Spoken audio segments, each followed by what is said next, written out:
So we are here today with Emily Saul, who is now. There's a difference between a psychologist, a psychiatrist, and you don't prescribe medication, right? Correct. I don't prescribe medication. That's one of the biggest differences between a psychiatrist and a psychologist. I call myself a sports psychology coach. There you go. Yeah, so that's what I am. And we have a little bit of history. We've Yes. obviously you've been on Fuel for the Soul with Megan and Megan. Yep. And it was actually one of the most popular Fuel for the Soul episodes that we've had. So clearly people have an interest in this subject. And then and full disclosure, I've worked with you getting ready for marathons. I think 2 marathons, as a matter of fact. Was it New York, one of them? New York and Boston. Yeah. Yeah. Which was a complete blow up. So we had plenty to talk about after that one. But yeah. Well, we can't blame it all on you, right? No, there was some heat, but Yeah. Yeah. I think there were some external conditions. So there's always that context of like, did you do the best that you could on that day? Yes. Given how you were defining success. So. Absolutely. So the reason why I wanted to have you back on is I just did this episode with Tim Tollefson, and he seems like one of those guys that has everything going for him. He's run the Olympic trials 2 times. Yeah. He's an accomplished runner, accomplished trail runner now. Like, looks like he has everything together. And here's a guy that was struggling with body dysmorphia, who was not feeling like he fit in, imposter syndrome, all these things. And I was like, holy cow, if somebody who I would look up to and think, this guy's got it all together, he's a good looking guy too. It's like, yeah. What could, like, if he's having this, imagine the rest of us who are just mortal runners that don't make it to the Olympic trials. Right. If you were intimidated to go up and talk to him, then like, do any of the rest of us have any hope? But there's another way to look at that, right? Which is he very much humanizes the experience of being a runner, in that, like, if he too has experiences like that where he doubts himself or he doesn't necessarily feel like he fits in, then like him, we all are having a normal experience when we feel a little bit of that doubt or like, who am I or what am I doing? So, well, I also think that a lot of us think that we can escape these insecurities and get out of them. And one thing that he also said after this we'll move off of Tim, but one thing he also said was that he still has to work on it. Yeah, like, it's not something that just got fixed.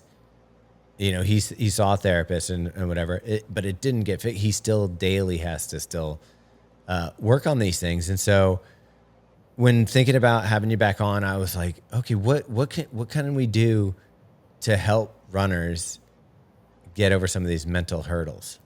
Yeah.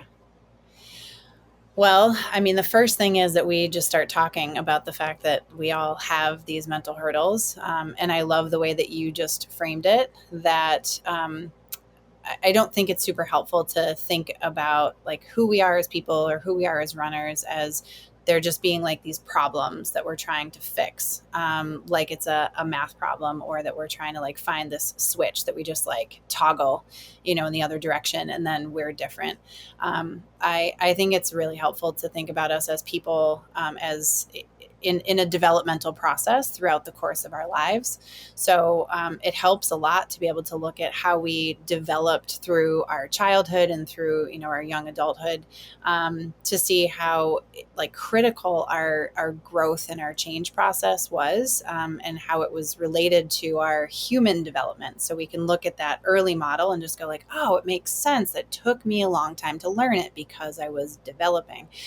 But we tend to build this assumption that because we're adults, like chronologically, I'm an adult age, that therefore I should just be able to like make a decision and switch something in my life.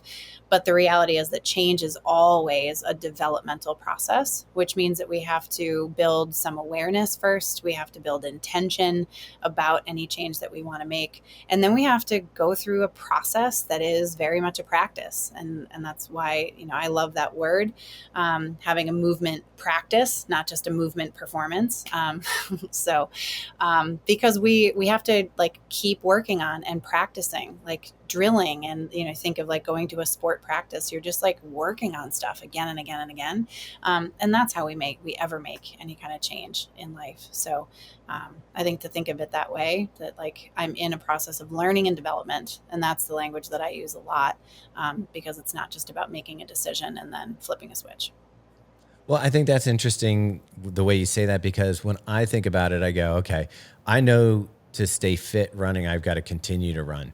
And I know Yeah. that if I want to get better, I got to do speed work, and I've got to maybe start lifting weights or whatever. So that why don't, as runners, we think about that mentally, that I feel like I should just be able to be like mentally strong, and then I'm good and I can do everything I want to do.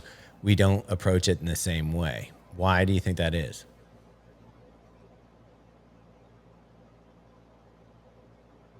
I think there's a little bit of a lag, so there's like a little delay there.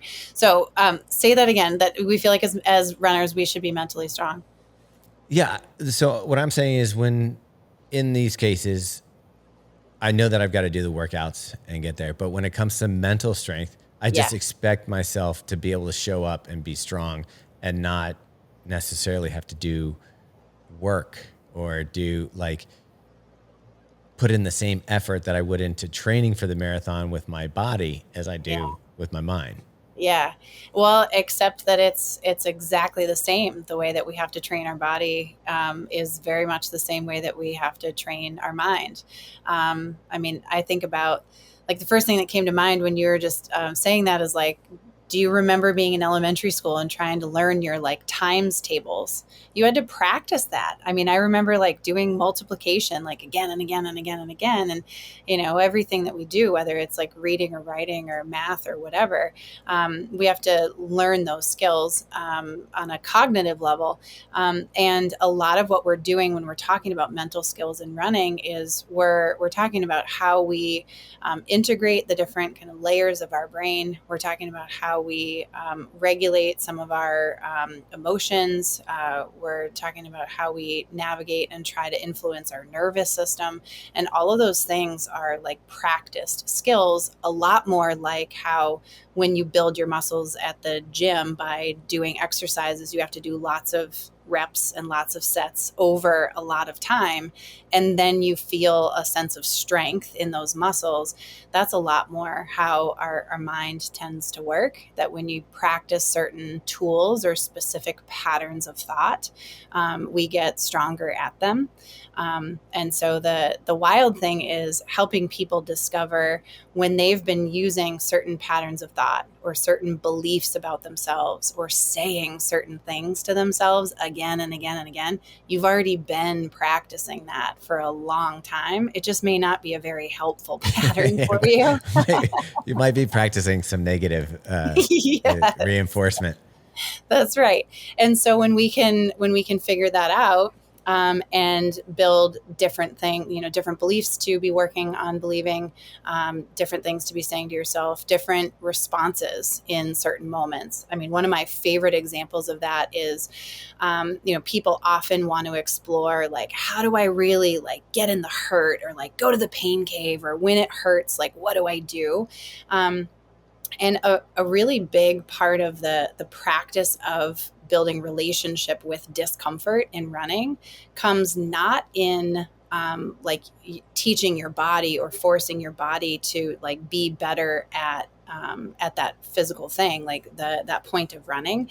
It actually comes down to how you interpret that information, the sensation that is discomfort. And so if every single time you feel discomfort in running, you feel that like burn in your legs, or you feel that sensation in your lungs, or you feel that like, intensity of your heart rate rising, if how you interpret that is, oh no, there's something wrong, or like this is bad, or I'm going to die, or it might not even be thoughts. It might just be this sort of sensation of like, and the next thing is death. If we can understand, right? Obviously, when we're not actually in danger. But if we can take those exact same sensations, which are just pieces of information, and learn to or begin to practice interpreting those in a very different way. So for example, when I feel that burn in my legs, instead of going like, oh no, like this workout is done for, I go, oh yes, now I know I'm doing it right. Or like, this is what I've been aiming for. I can reframe that specific set of information, that instead of it being some signal of doom, I might now use it as a sign of success. And I can practice how I think about that. And when I interpret it really differently, I feel very differently about it. And the sensation can stay the same, but it starts to mean something really different. And like, that's a great example of how we build a mental tool that becomes now advantageous for us instead of having this sensation that just keeps getting in the way and in the way. So that's one example of something that maybe a runner can train their brain for. But Mm-hmm. you deal with, obviously you're working with a lot of people, so you're probably seeing a lot of different issues, but there's probably some common threads. Would you say are the top 3 things that people struggle with when it comes to mental and what would the word be? When they're running, like what are the mental hurdles that most people are dealing with? Yeah. Well, how about when they're dealing with physical hurdles and mental hurdles? My God, that'd be even harder. Um, so top 3, I think number one that comes up is anxiety in general. So whether it's like performance anxiety or race anxiety, it's really just that very human common experience that is, I know something challenging is going to happen. I feel some sense of expectation or sometimes a sense of pressure about it. And I want to not even want to, I just tend to like worry about it. And how that presents for people does get kind of unique and specific to the person. But, very commonly people will, I talk to a lot of people about the anxiety that comes up before workouts, before long runs, and before races specifically. So workouts are a really big one for a lot of people, because I think the biggest thing is that a lot of people believe and sort of feel like the workout that they have on their schedule each week is a test. As in, I got to go prove myself. I have to show my coach that I'm working hard, or I have to prove to myself that I can do this, or that sort of thing. A lot of doubts come up around like, oh my God, those are numbers I don't even know if I can do, and how hard is it going to be? And you've definitely Yeah. experienced that. I mean, if I see a 6 on my sheet, Yeah. Right. I'm like, no. Right. And right, that's your first response. So the no is like, no, I can't do it, or is it like, no, I don't want to do it, or It's a ball of wax. I mean, it's everything from, oh, that's gonna hurt. yep. I don't know if I can hold that. I don't know. Okay, wait, for 400. Okay, I can probably hold that. Okay. Oh, he wants me to do 800s at that. That doesn't sound right. And Right. the whole thing, and then it's the anxiety the night before, and Mm-hmm. you're going into it, and I procrastinate in the morning, getting ready to go out, and it becomes a heavy shadow, like a scary, thing. I totally get that one. Yeah. Yeah. I mean, it's huge, right? People definitely feel that sense of like burden, almost like a heaviness, which then also makes it harder to physically go run. So, there are a lot of things that we can do with that. I mean, that's one of my kind of favorite things to work with, because there's so much opportunity to do that differently and to experience it differently. And one of the first things, just for anybody to take and use, is to really reframe. Reframing is a huge part of the psychology of sport. But to reframe what a workout actually is. Anybody who's worked with me has heard me say this, but just like a big public service announcement, workouts are not performances. Like a workout isn't a test. A workout, if we reframe it as a workout being a stimulus that your body needs to get in order to continue developing forward. So if we use that developmental framework, thinking of like our whole training process is really this project where we're trying to get our body from where it was to where it can be for a race. And so everything in the middle is just like little steps and little steps and little steps of development. And the way that we get our physical body to make those adaptations, right? Training adaptation is we give it a little bit of difficulty. And it's sort of like communicating to your body, hey, you're going to have to do things like this. And then your body, in receiving that stimulus, goes like, okay, that was really hard, but I'm going to prepare, I'm going to recover, and I'm going to essentially grow. I'm going to respond to the stimulus so that I'm better prepared for it next time. That's what a workout is. It's there in order for you in order for you to get a training adaptation. And so if you go into that thinking about it as this opportunity for my body to get the right kind of like stimulus, the right kind of like prompting in order to learn and then respond, what I'm going to get out of that workout is not actually just the numbers I see that day. Really, what I'm going to get, the biggest thing of value from a workout is how my body responds to it. So it's what I'm able to do the next time. It's how I see that difference over time, week over week. And that's very, very different than people going into a workout feeling like today is a test. And they get as stressed out about it like as if it's race day. And they're like, my worth and my value and like pride and accomplishment, like all of it is hanging in the balance of like, do I hit these numbers? I feel like you can get hung up on it being a predictor of your future. So, yeah, you know, I happen to work with a good coach, and the coach figured out that for me, a number might give anxiety. So we started doing stuff more on effort and not giving me a certain range to hit, but being like, okay, these are 400. You should be able to run these pretty hard, pretty fast. So I want you to be in pain and, you know, get those and just see how things. And once that number was taken away, I didn't have a line to be like, it's either successful or unsuccessful. Yeah. So that was helpful for me. Yeah. So what he's doing when he makes that change for you, he's simply changing the form of information that he's giving you.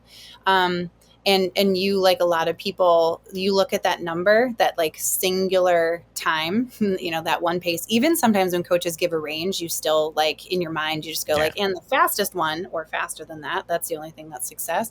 So we sort of simplify like, how am I doing? Our brains do this pretty automatically, where we look for like what's good and what's not good. And so we just go, like you just said, right? If I hit that pace, like it's good, I'm good. And if I don't, I'm gonna win. then that's bad and I've failed. And man, that's a high pressure situation, right? That's a really high pressure frame for a way to think about it. And so, you know, what your coach has done in giving you, like, he's saying, here's your effort. So he might give it on a number scale, right? That's pretty common. But he's also giving you other physical indicators, like it should hurt. It should feel like this. So he's helping you to pay attention to more different metrics, right? Those are actual metrics, like indicators of the level of effort that you should be at. And those are present when you're running based on paces as well.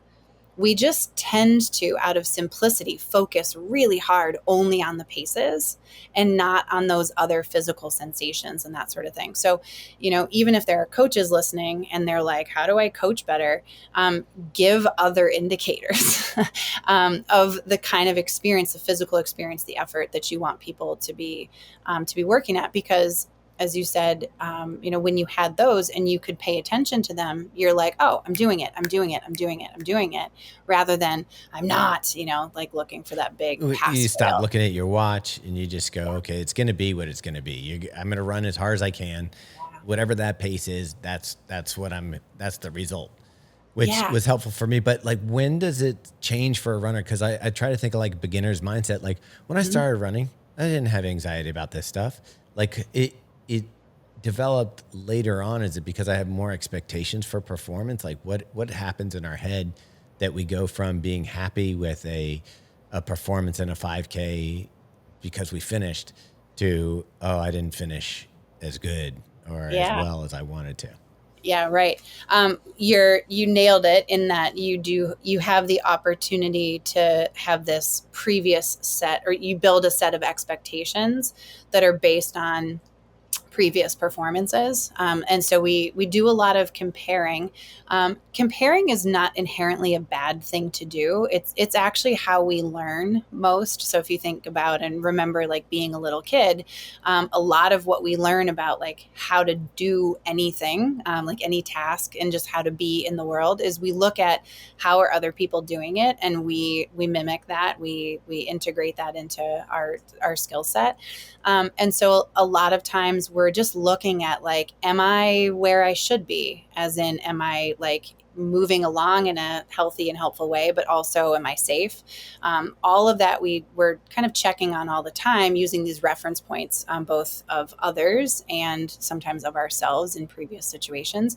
So there's a lot of biology that's driving us to make that kind of comparison.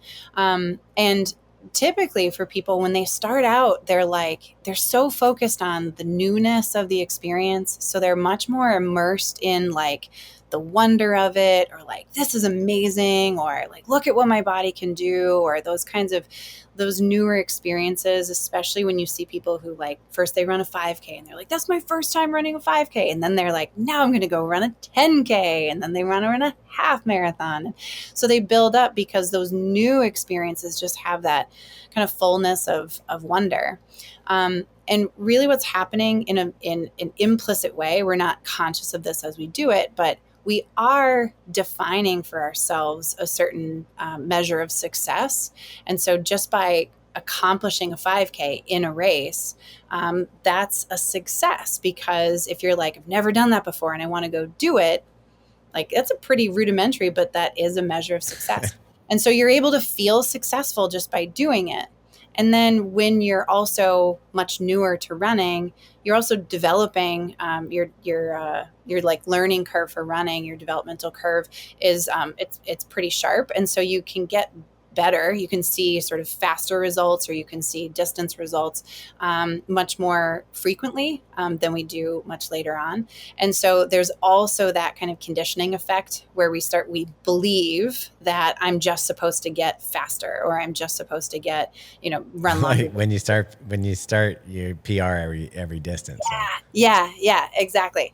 And so we come to expect certain things, and really sort of at the crux of your question is we feel disappointment and we feel frustration most and very reliably when our expectations don't match what's really happening.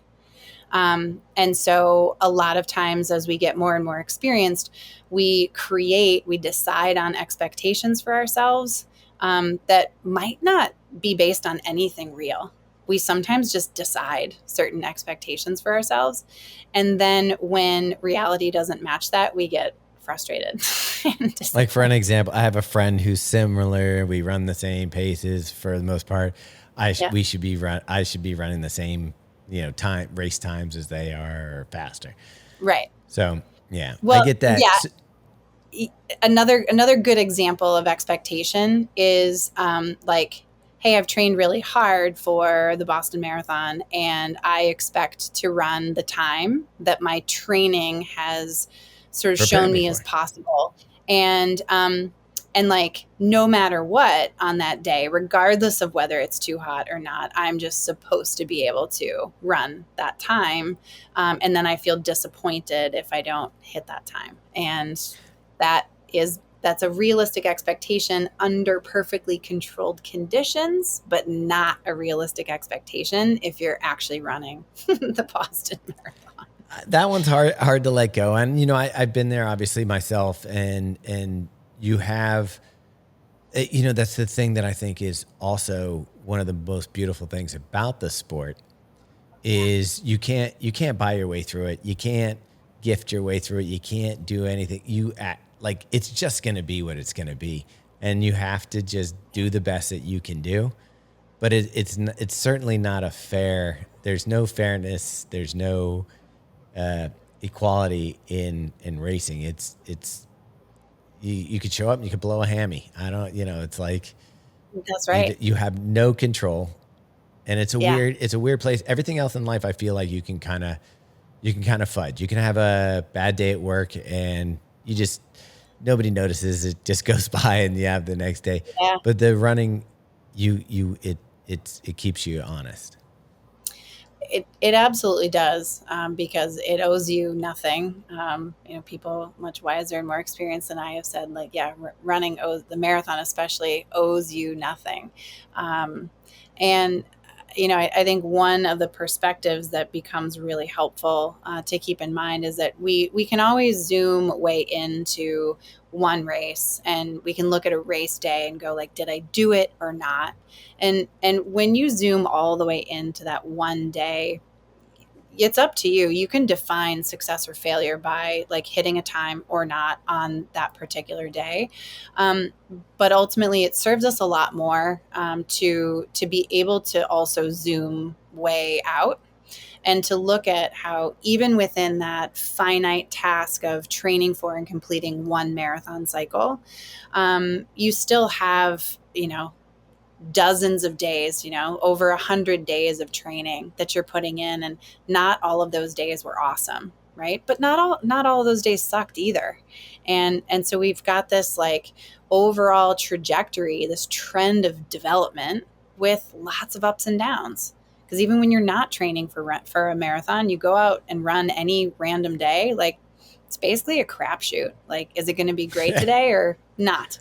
Um, Nothing's better than when you and leave your so, house and you're like, I'm just gonna have an easy run, and somewhere along that run, you're like, you know what? I feel like picking it up, and you pick up the yeah. pace, and you can just roll with it. That's a great feeling. You brought up anxiety as like the first one of the Yep. three deadly sins of running psychology. What would be number two? Um, I think another one, is, it's something around the concept of, our self talk or our beliefs about ourselves. And so this is really personalized for people.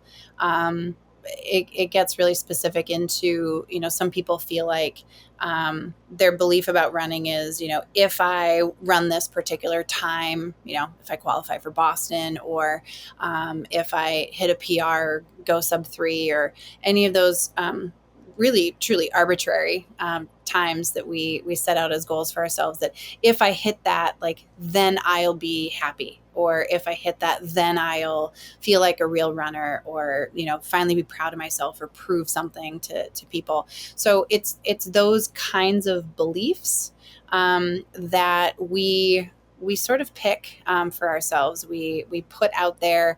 For a lot of people, it's a way of organizing your intentions. So it keeps you motivated, it keeps you working at things, it can kind of build that sense of striving. But the difficulty with those kinds of beliefs is that it really, it forces you to be, always looking to the future, as in, then I'll be happy, then I'll be satisfied. And there's two issues with that. One is that it prevents you from really being as present in the moment, to be able to work and enjoy, what you're working on. And the other problem is that most of the time you don't just magically have a different feeling or experience about yourself. We tend to, even if we hit those milestones, we then move the goalposts and we go, well, I mean, that was okay, but I probably could have gone faster, or I should go hit the next one. And so people end up in a pretty strong cycle of, like, believing, really, I'm simplifying a lot, but, like, believing that they're not enough until some kind of performance outcome. Validation. Yeah. And they're missing out on a ton of the joy of the experience, the joy of the process, like, just being in the pursuit, being in that, like, development of themselves, and feeling good about what they're doing, like that's valid and valuable in the process as well. So there's a ton Well, of work to do. I think that's interesting because I think that one can hit both amateur and pro alike.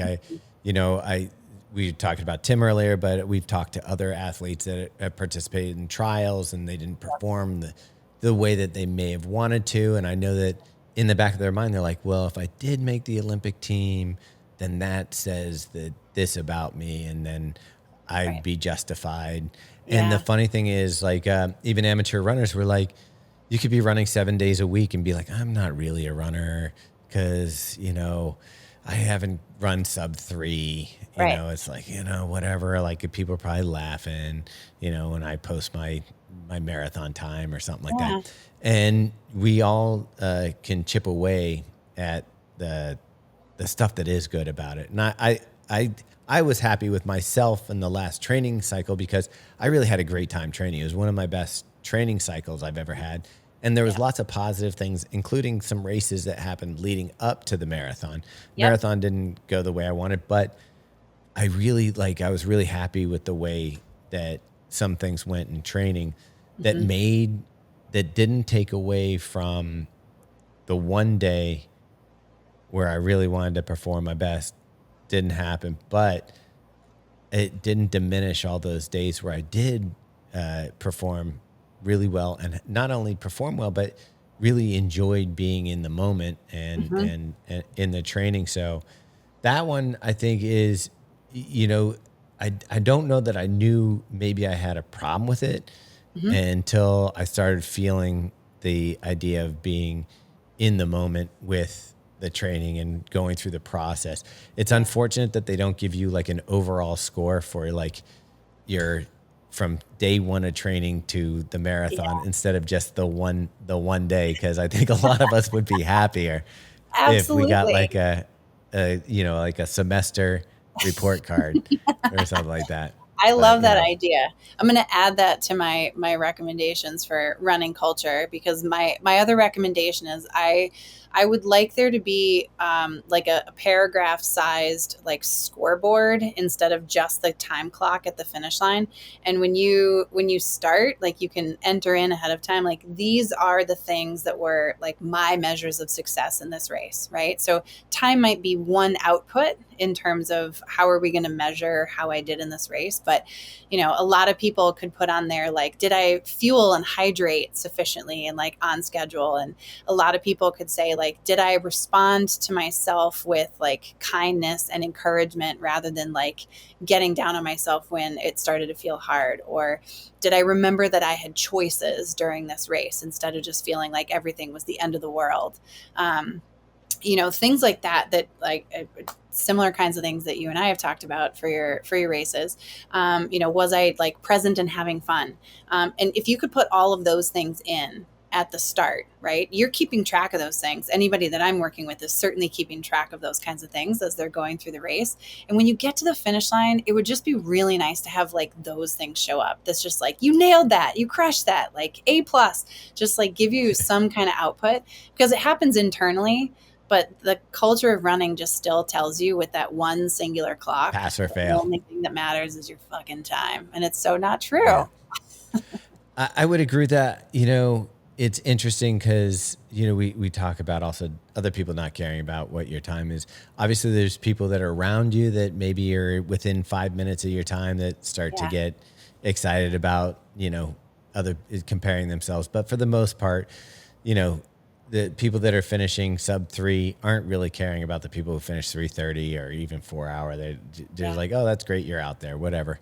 Yeah. But I think we put a lot of weight on like perception or validation for time. So I get that one. All right, let's go to number 3. What would be the next big challenge for people?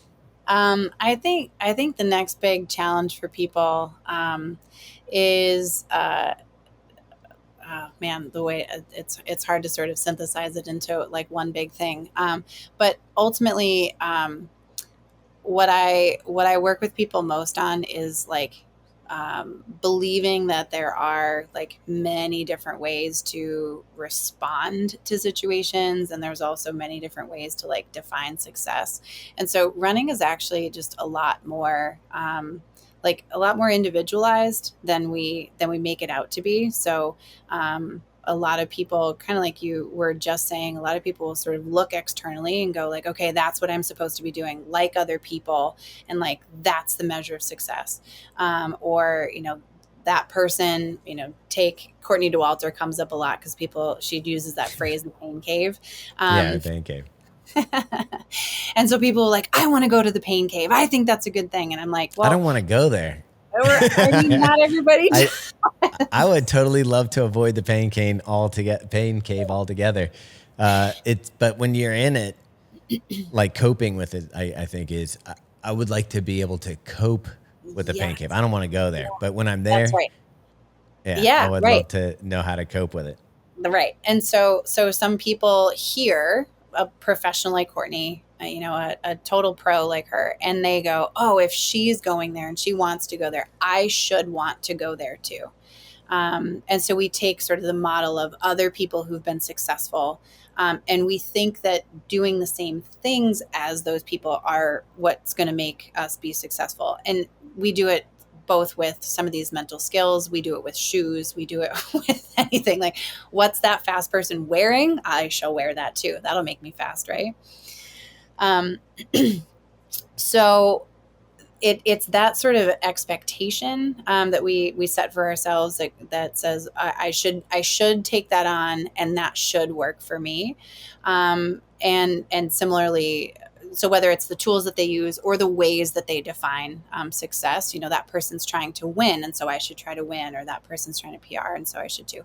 And so what I really ask a lot of people to do is like hold less tightly, like do not grasp on for life and death to this idea that you have to be like everybody else, and instead really allow running to become your own practice, your own space of learning and development, which includes letting yourself decide what's actually meaningful to you about the sport. We can all sign up for a million races. We can all like try again and again to hit a PR and a PR and a PR. But that doesn't have to be the only thing that matters. And I have found that with the majority of people, everyone from like beginner runners to Olympians, that when they have permission to focus and form, really craft their experience with running around what is important to them, they inherently begin having more fun. They feel like they've got more space to explore. They actually feel like they're able to develop and like find some accomplishment even in performance and outcome based ways, but really because they're focused on what's meaningful rather than just like trying to like just get faster or try to do what other people are doing. So it really comes down to like make running your own. Let the relationship be really unique and yours. Use the metrics of success and the definition of that's much more meaningful to you than what you think it's supposed to be or what you see or believe other people are using. And craft your own tools. Really build the kind of mental skills and tools that are going to be helpful for you. There are certain runners who will say, anytime I'm finding myself in a hard spot when I'm running, I just remind myself like, shut up, get over it. And that's sort of a tough love attitude. But that doesn't work for a lot of people. So for someone to know that really does work for them and it helps them through, that's great. But that doesn't mean that other people who are going to tell themselves to shut up and get over it, that's going to work. So we really have to like tailor and customize our relationship with our definition of success and our tools, our mental tools for how we run. So, like, I don't know if you want to, if you put up an Instagram post about it. So I think that is, it's public enough that I might bring it up, but, Yeah, go ahead. you are an artist, and you love to like pick up a paintbrush and like work on a canvas. And, one of the tools that you found in running that you were able to kind of draw out and bring into your running was this idea of bringing an artist mindset to a race. And that was something that, like, that's not something I've talked about with anyone else on the whole planet, right? In all of my career. Huh. But for you specifically, we're talking about how you are able to, when you approach a canvas, you don't stand there with expectation. You don't stand there with a sense of like, this is what it's supposed to be, or this is how great it has to be at the end, or have some preconceived notion. You're really able to approach it with from a place of curiosity and just this place of exploration. And can you, that's my description of it, but you say more. Yeah, I mean, for me, it was taking the practice of painting. So there's a certain aspect. Okay, so it's if you parallel to running, you Mm-hmm. come in and you have past successes. What made something great in the past? So when you stand in front of a blank canvas, there's a little bit of anxiety when you're going to put down your next idea or your next thought or your next brushstrokes. And if you let it paralyze you, you won't start. Right. You just won't put the brush to it. Mm-hmm. So you just have to kind of at a certain point take a leap of faith and say, I'm going to start throwing some stuff on this canvas. Mm-hmm. And if it's not right, I'll try to fix it. Mm-hmm. If I can't fix it, it's a mistake that's going to have to live within the painting. And that's just where it is. And you have to decide what you can live with and what you can't live with, Yeah. because we're not machines. So it's not going to come out perfect. Right. And the thing is that there's waves in painting where I'll be like, oh, I've messed this one up. This is not going well. And then I'll try to rework it a little bit. And then the next thing I know, I'm like, oh, I did it. Like I've Mm-hmm. solved the problem. It's fixed. This is going to work now. Mm-hmm. And so taking that into running with that, okay, I'm going to be nervous when I step up to the line. It's a blank canvas. I don't know what's going to happen today. I'm going to go out there and things may not go perfectly the way that I want it to. But if I hang in there and I stick with it, maybe something beautiful can come out of this. Yes. And you think of a race. I also think that it's really hard to tell time during a race. Like, yeah, your watch can tell you your pace and Right. it can click away the seconds. But running a 13-mile race, you have time to make mistakes. Running a 26-mile race, you have time to make mistakes, recover from them, and hopefully have a good result. But if you stop when you hit a roadblock or a bump in the road, Mm-hmm.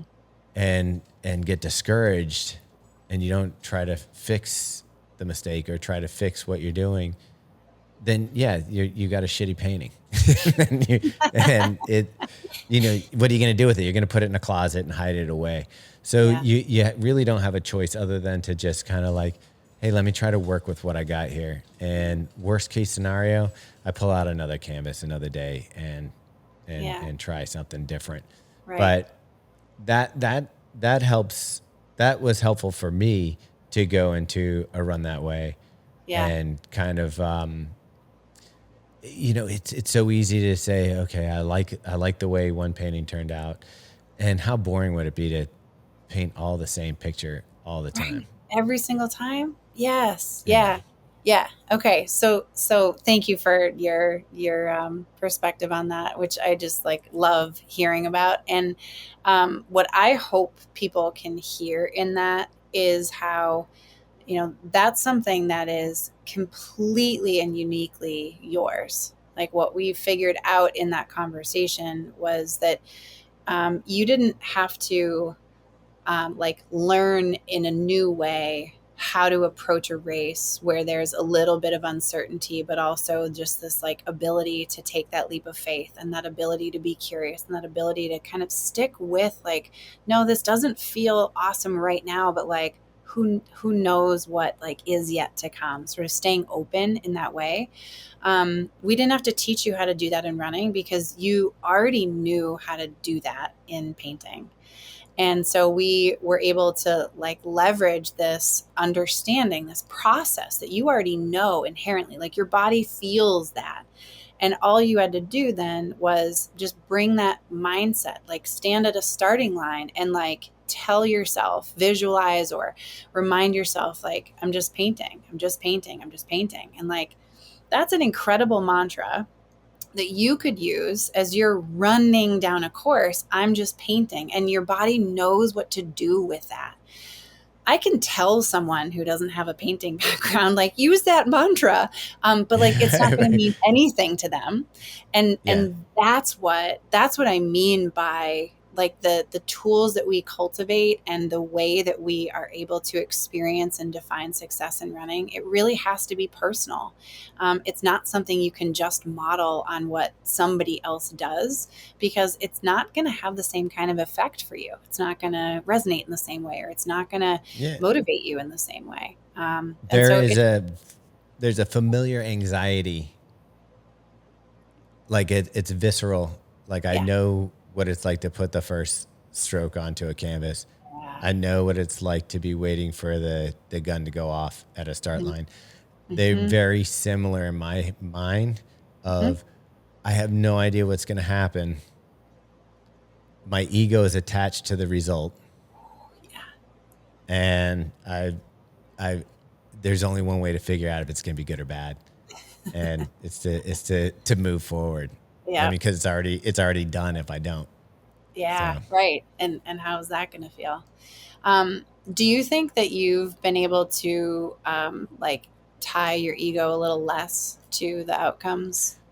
yeah, I think that's been a big part of it for me in this last year or two is separating a performance Hmm. and my ego, because there'd be days like I even go out for like group runs with my friends, and Hmm. there's some days where it's a struggle to keep up, and I'm in the back of the group, Yeah, and then there's days where for some reason or not I'm in the front of the group, and I yeah, feel I feel good and I feel light and I move, and the difference is on both runs I may feel differently about the performance, but nobody around me gave a crap. Like they didn't care if I was in the front or the back or yeah, what, and they weren't really probably paying attention to where I was.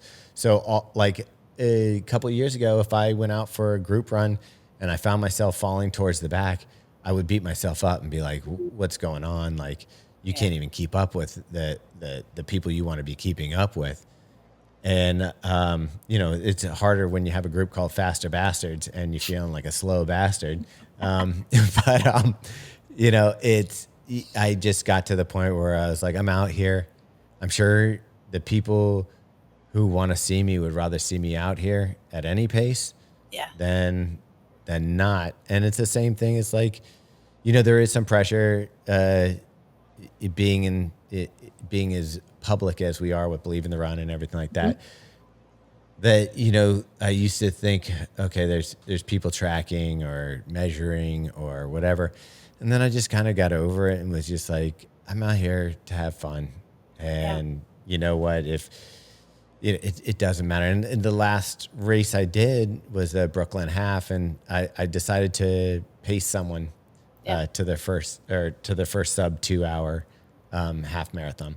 yeah, And I could have run faster that day, but it was so fulfilling just to be there for someone else. And a part of me wonders, I felt so good being there for someone else. That's why I feel like I could have run faster. If I was trying to run for myself and I was out there trying to really run hard, how much mm, faster would have I really gone, or would I have been miserable in the heat like normal or whatever?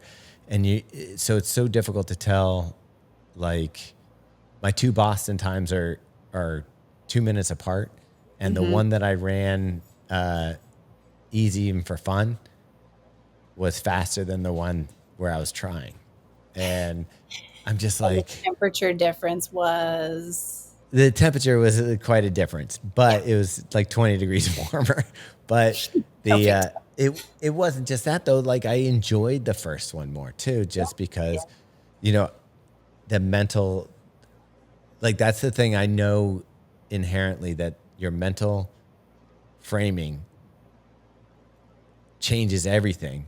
Yeah. Yet I'll still go into a race and screw it all up because, you know, It's like, I gotta go I'm being fast. I'm being mental that day. Yeah, like you said about expectations or anxiety wrapped around results. Like, okay, I train this way. I should be able to do this. I should, also do that. It also came down to like when you say there are little lines in the sand. Mhm. So I felt like my training had me way. I'll qualify for Boston at Boston. This is going to be an Mm. easy day. Yeah. And so there was a little sting to that, but at the same time, I was like, this is the sport. This is what you chose. This is your recreation. Yeah. That's the thing that kills me, that there is even a need for sports psychology, is that we're doing this because we want to, or at least we started because we wanted to. And people forget. Yeah. Yeah. Nope. It's really true. I mean, um, it is a luxury to be able to run, really. It's certainly a way that a lot of us, express ourselves and, find space for ourselves. And there's a lot of different whys. That big question of like, what's your big why behind running? But ultimately, when you're focused mostly on outcomes, we tend to get much more like laser focused, but our bodies themselves get more constricted. We tend to operate from a much more narrow perspective, and we physically don't run our best that way. And I think a lot of people confuse the idea of focusing less on the outcome, and they think that means just don't care, Don't right? care. But like I don't mean that at all when I say like focus less on the outcome. What I mean is that you can be deeply invested in an outcome. You can set a time goal. There's nothing wrong with that. For some people, that's a really good like fit for them. For some people, it's not a good fit to set a specific time goal, but you can do that if that's important to you. And if it is, be deeply invested in it, like be passionate about it, care about it, put a lot of effort into it, be consistent about it, like do all of those things. And then your job really as an athlete, if we're talking about like the truest of mental skills, be deeply invested and then be peacefully detached from the outcome, because you have so many things that you can actually act on when you are both training for, but then when you're executing a race, you can't act on an outcome. You have to act on the actionable things that you can do in moment after moment after moment, mile after mile, all of which will culminate in an outcome. So you have to, in a lot of ways, and it seems so counterintuitive, and the most type A of runners who just want to like strangle the outcome to death, like I'm going to hold on to it with my, with for dear life. They really need to like let go, like hold less tightly to that outcome, and instead really focus on the things that you can do that put you in that space of being able to perform at your best. When you are running at your best, you will produce the best time that you can on that day, right? I Under think the that's conditions of that that's day. that's that's the hard thing to let go of, and I've Yeah. tried to articulate this, and I don't think I've done a good job of it up until now, is how do you describe the feeling of, and convincing yourself that you've gotten yourself prepared to run this Mhm. race the best that you possibly can. Yep. Now you just have to have the courage to try to unapologetically run the best that you can, even if that's not going to be a result that you are super excited about. Yeah.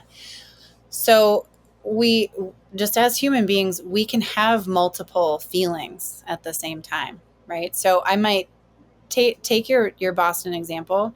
You already said you felt the best about your training than any other cycle that you had, right? You were able to be you were able to be really consistent. You were like healthy through it. You were able to really challenge yourself with workouts, not get overwhelmed by them. Like we talked about them being like this, there's value in doing them. They're not a performance. Like it's not a test. It's a process. Um, and so then when you get to the day, you don't have control over the majority of the things that influence your performance that day, right? You don't get to decide what time you run that day. You don't get to decide who's around you or what the conditions are. You don't even get to decide like what the course is, right? Boston's a hard course to run. You don't get to decide the weather that day. There are all these factors that absolutely play into how you're able to actually present the best of your ability that day. But it doesn't mean that a time that doesn't match the anticipated or goal time isn't the best that you could do that day, right? It's contextual. It's always contextual. And so it comes down to when you hold so tightly that it's that time and nothing else, you are disregarding the reality that there's so many other things that influence that day. Yeah, Um, it's and crazy and that's because like, that's crazy to me. I look at trail running as an escape for people that get too Mm-hmm. wrapped up, and Yeah. it's great because, like, when you talk about a marathon, pretty much road marathons, we have a comparison. Like, okay, you should all the people want to run a sub 3. Okay, here's all the majors. Yeah, these are the tougher majors, but yeah, you can Right. basically that's your measurement. You get out on the Sure. trails, nobody has any idea what's a good time and That's a right. bad time. And we just ran 11K, and I was like, this was one of those days where I shocked myself. I was like, Yeah. I kicked butt at it. I did what I would consider really well in comparison to the people I was comparing myself to the people I was running against. But I was surprised. I finished up and I was like, holy cow, Yeah. where did that come from? Oh, And because you were having a good time. Like I heard you talking about yeah, it. You were just enjoying yourself. And you're totally right when you say that like your mindset, right? What you're focused on and your the frame of your mind when you go into a run totally influences it. So when you go into a run and you know that you're there to like help someone else, right? You're pacing them or you're like being of service. You and not only you, so many people describe for me, they're like, well, I hit my PR this one race, this half marathon or this marathon that I ran with my sister or with my friend, or like sort of it was for someone else, it was their race. And it's not just that idea of like helping someone else is beneficial, though it is beneficial to you. It certainly gives you a boost, but it's giving you a sense of purpose. It's giving you something to focus on other than the outcome, and right. it frees you from that like burden or that heaviness of like what it has to be versus is it, I don't know, is it, am I doing it, is it happening, am I going to get there? So we have all that sort of busyness in our head when we're so focused on the outcome, which we won't know until we get to the finish line. And so the other thing that happens when we're focused on someone else is we tend to pay more attention to like the moment. We might look around, we might sort of get out, sort of tune out from our own heads. We're often more able to like find some laughter or some humor in a situation, or if something happens that's like non-ideal for the person whose race it is, we're like, it's okay, we're good, and like we sort of find this like rebound to those sorts of You moments. give them positive talk that works on yourself. That's right. That's right. It totally works on ourselves. And so essentially what that's highlighting is when you focus your attention on things that are actionable, like I'm going to be consistent for this person, or I'm going to remember to fuel so that they stay on their fuel schedule, or, I'm going to like, I can see that they're hurting, so I'm just going to say some positive things, or I'm going to tell them a story to kind of get their minds off of it. We are actively doing things that help us run well, and then we actually run well and we Yeah. see that in the outcomes.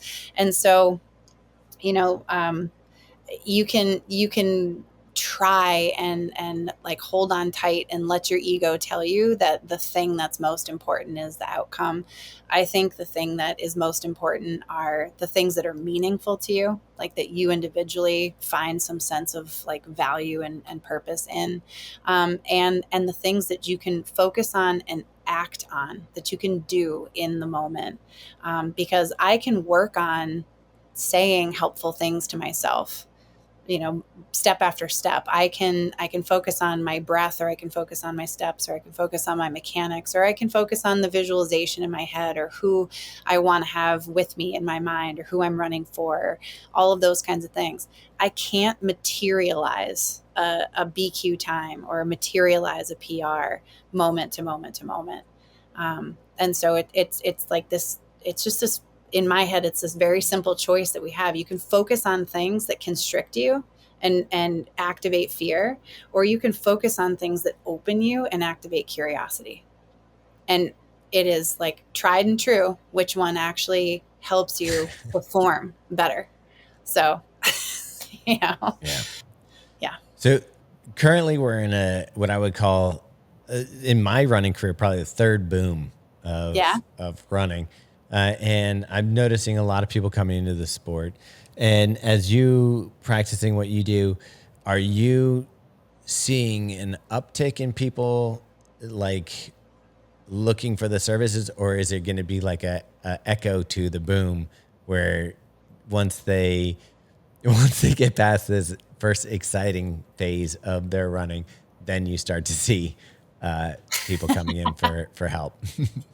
Um, Well, I think I'll go back to my sort of first framing of people. We're developmental creatures, so almost everyone who starts running and finds a sport like falls in love. If they love it, they fall in love with it, and if they don't, they're like, "Peace out, you guys can go be crazy."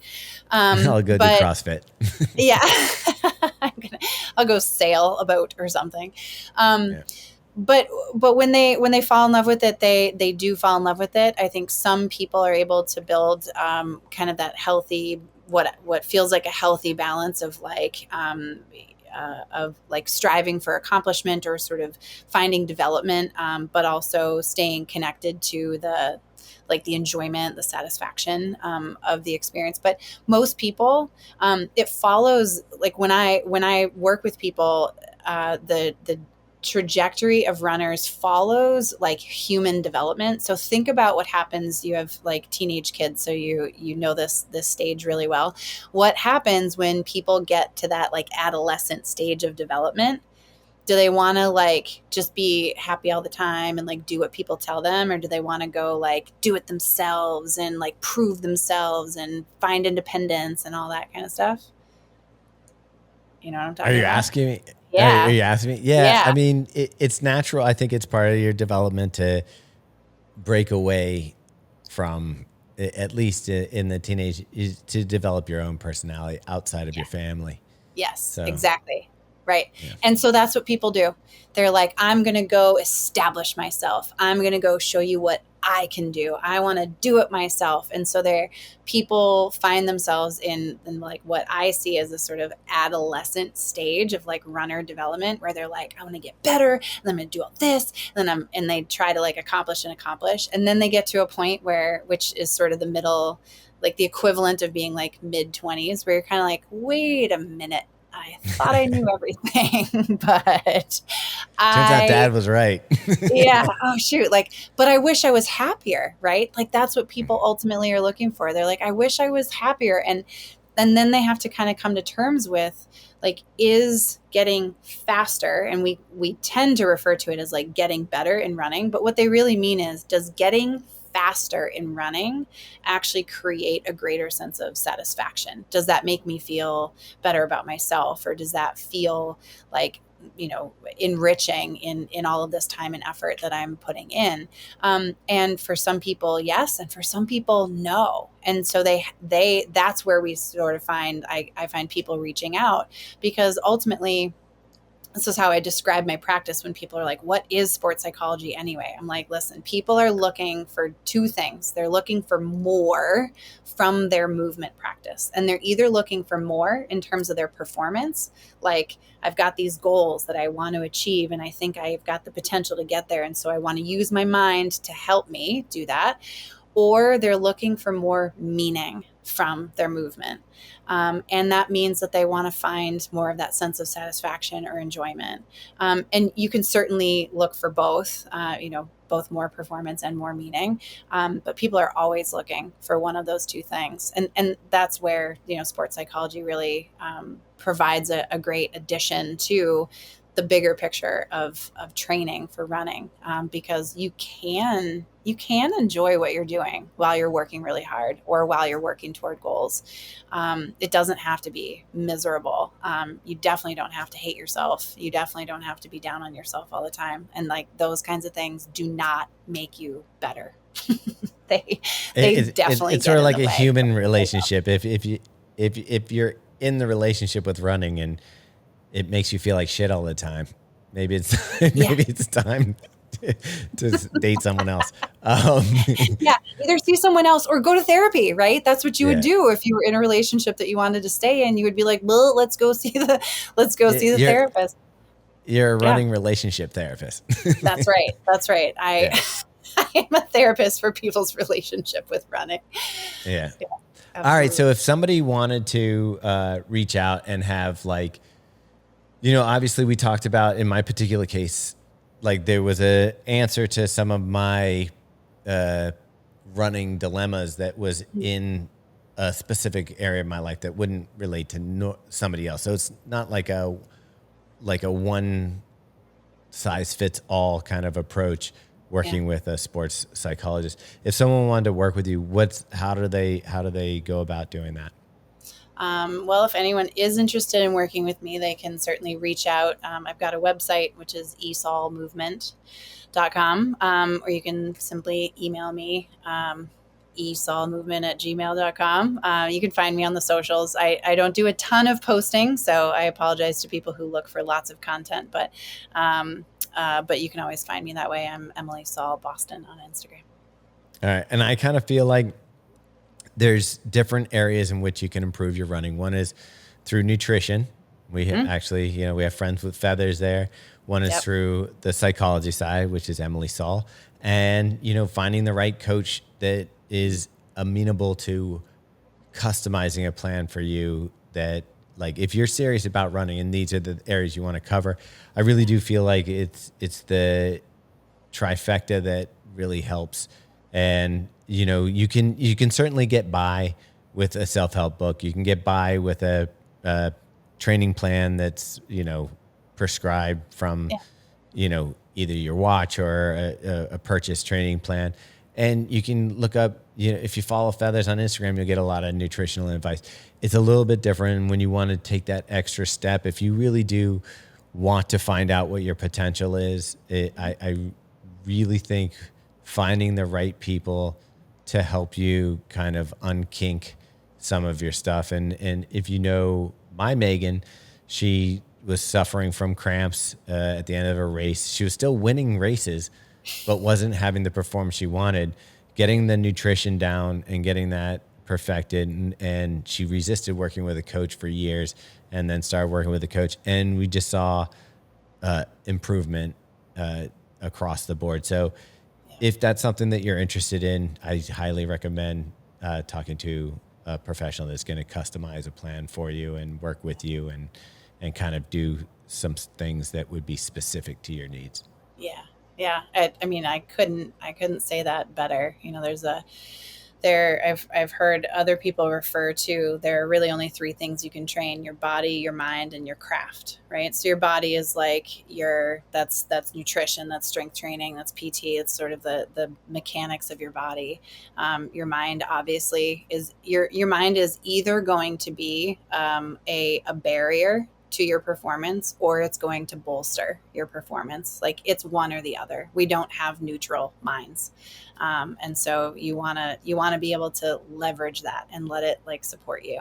And your craft is like the specifics of running. So that's where like having a coach and having that training plan is going to come in. Yeah. The crazy thing about your brain, though, is it won't let you know that it's getting in your way. It's sneaky that way. well, it may not send out a like a direct email or certified letter to you, but I would say there are lots of indicators that your mind is getting in the way, right? So if you find yourself like really disliking or hating yourself or running, it's probably getting in the way, right? There's something going on there. If you find yourself feeling like your sense of self or your sense of worth is like goes up and down depending on whether you had a good run or a bad run that day, your mind is definitely getting in the way. So there are some strong indicators, but mostly I just know, like I see that when people are having friction, right, when there's just that rub between the Sand like in your shorts. joy, yeah, right. Let's call it emotional chafing, right? Then Yeah. and there is That's a no good way to there's put it. no like easy body glide for the mind, but that's where doing some work in sports psych can be super helpful. So. All right. I think we'll wrap it up with that. We've been going for a while now. So thank you so much, Emily, for coming back on. And I think this will be a very helpful episode for people. So Thank you, thank you. Thomas. It was great to see you. Thanks for letting me join you, and I'll see you soon.